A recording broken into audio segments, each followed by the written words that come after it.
लोककलार महाकुंभ कहुवा संबलपुर लोक महोत्सव 2026 संबलपुर स्थित पीएचडी पड़िया अनुष्ठित हो जाइछे। लोक महोत्सवर द्वितीय संध्यारे मुख्य अतिथि भाव में पद्मश्री डॉक्टर जितेन्द्र हरिपाल, रेंगाली विधायक सुदर्शन हरिपाल, जिला परिषद सभानेत्री कुमुदिनी नायक प्रमुख जोग देइथिले। भल होता संबलपुर लगी आगे भल हेबार लगी समस्ते लगी तो आगे भल हेबार कथा कि गाँव लगी आज लुचि जाऊे। आज प्लाटफर्म बढ़िया मिली छोट नु बड़ जाक कहते प्लाटफर्म मिली तो प्लाटफर्म समस्त आज प्रतिभा के देखाबार गोटे सुजोग है संबलपुर लगी।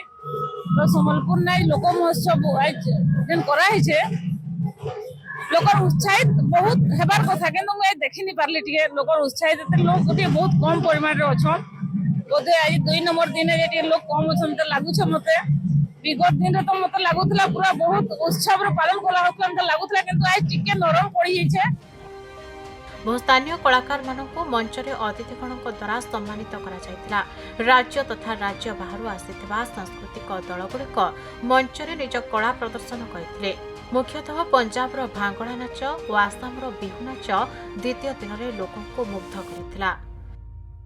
लोक महोत्सव 2026 लगी मैं आम संबलपुर तथा पश्चिम ओडिशार सबको मैं अभिनंदन जनाऊे। यहाँ आम पश्चिम ओडिशार लगी गोटे परिचय है, आम लगी गोटे गर्व है, आम लगी गोटे माने उत्साहर दिन है।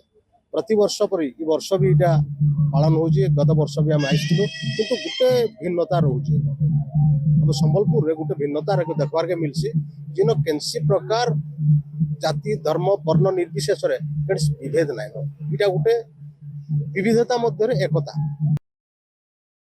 संबलपुर अमलेन्दु नायक रिपोर्ट खबर ओडिशा।